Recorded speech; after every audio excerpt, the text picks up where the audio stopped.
Change your diet, change your life, change the planet.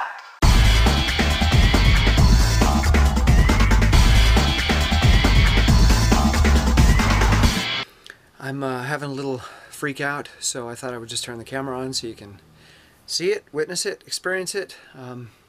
Getting a lot of negative comments, and a lot of people are attacking me. I'm getting a lot of supportive stuff too, and I really appreciate that. But I'm getting a lot of negative energy coming at me, and it's hard for me not to absorb that.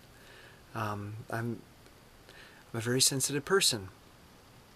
Look up HSP, highly sensitive person. That's me. A woman wrote a book about it in the early 90s, I think, that really changed my life when I read it. So I'm in a panic, I'm anxious, I got a million ideas going through my head. I've got 1,000 things I want to video and tell you about, but there's too many of them, so I don't know what to do, so I'm like freaking out and stuck. And I want to go run, but I'm not in a running mood, so what do I do? What's the next step? How do I get out the door? And I look down and I notice that I'm not wearing socks. So the first step is just to put socks on, not to think about running, not to think about what I'm going to video, not to worry about anything at all. Just put socks on. Okay, and then when you get your socks on, what's the next step? As David Allen says in Getting Things Done, what's the next action? The next action, not 2 actions away or 3 actions away or the total of 30 actions, running. That's the project of hundreds of actions. The very next action is to put socks on. And then the very next action is to find my shoes, put my shoes on. Then the very next action is to put on some more shirts, put on a jacket, a hat, find some gloves. Each one of those is the next action, and that's what I have to focus on, especially when I'm anxious. What is the very next thing? Forget everything else. Forget everything else. What is the very next thing that's going to move me forward? If you allow yourself to think about big things, you spin out and you go into a panic, or you shut down, you become paralyzed, and it happens to me all the time. And I have to pull myself out of it. Like I said yesterday, I have to create that gravity that pulls me out of it, that pulls me away from that anxiety, that pulls me away from that spinning and spinning and spinning and spinning about all the negativity in the world and in my life and everything that's going wrong. Concentrate. What's the very next thing I have to do? I have to put socks on. Putting socks on can save your life. Putting socks on can make the entire world of difference in your day. Putting socks on is going to get me up the Empire State Building faster than I've ever done it before. So I'm getting out of the house early today. It's 1:30 in the afternoon. I got like 2.5 hours of light left, so I can get a run in daylight. Yay! Last night at 3 a.m. I had an avocado, and I slept. I slept probably the best that I've slept in weeks. Got up at like 9, so I might have gotten maybe 5 hours of sleep in there total, which is good. I'll take it. That's an improvement. If you consume any kind of sugar before you go to bed, even if it's fruit sugar, you're going to produce insulin to remove the sugar from your bloodstream. And insulin suppresses melatonin production, and melatonin is necessary for sound sleep, and it also suppresses human growth hormone production. So if you're doing any kind of sugar at night, even fruit, you're not going to sleep well, and your body's not going to heal well or recover fully because you're not producing the human growth hormone either. So fat before bed.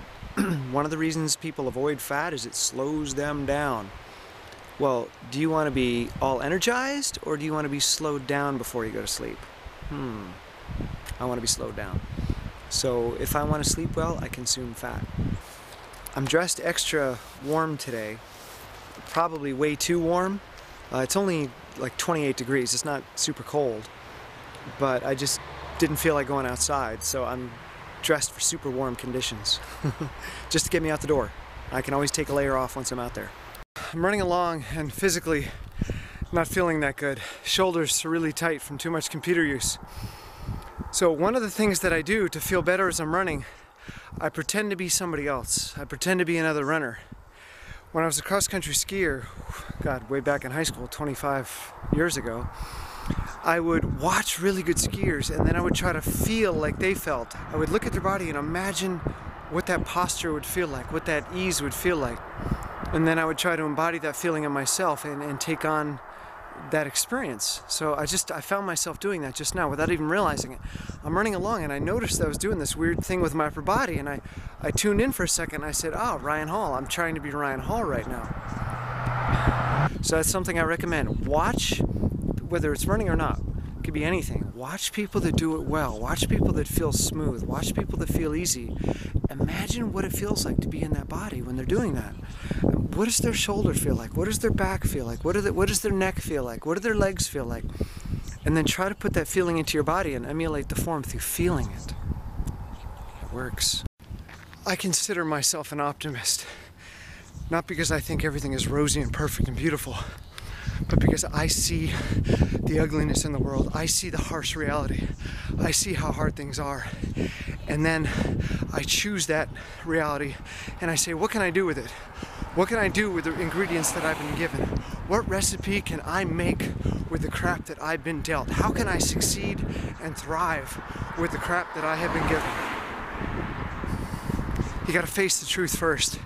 You can't try to make a cake with ingredients that you don't have.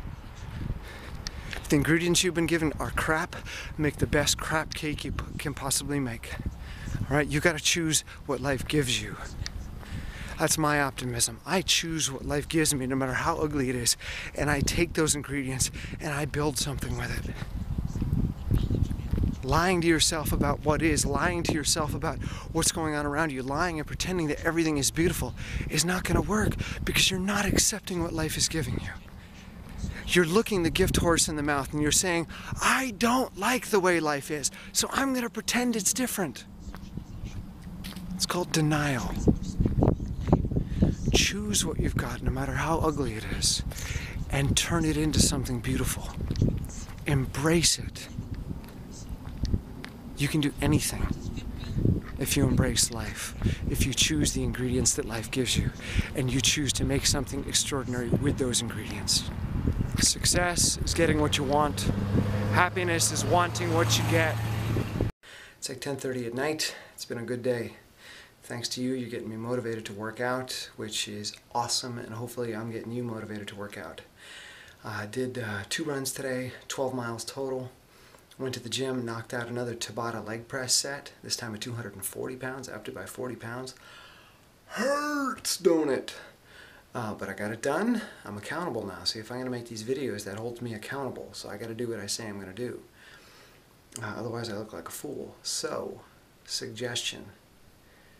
Put up videos. Start doing your own video log and let people know that you're doing it so that they hold you accountable. If you say you're going to do something and you do it in the video, well, then you got to do it, right? So you guys are holding me accountable, and this is forcing me to do more than I probably would on my own. So 11 or 12 miles of running, Tabata set, and now I'm doing my stair machine again. I'm watching Attack the Block, which is kind of a fun alien film. Good film to work out to. There's a really strong, powerful soundtrack to it, so it gets me pumped while I'm doing the stair machine. So I'm going to do an hour of that, and then I'm going to bed early, right? I'm not going to go to bed at 3. I'm going to try to get to bed before midnight. Anyways, thank you. Keep it rolling. And I need some core work, so somebody hook me up with a core routine, show me some core videos, or make some suggestions, because it's my weak link. And for the Empire State Building, I'm going to need a rockin' core. I got like a month and a half, and I need some ridiculous core restructuring, so help me out. Hook a brother up. All right, see you tomorrow.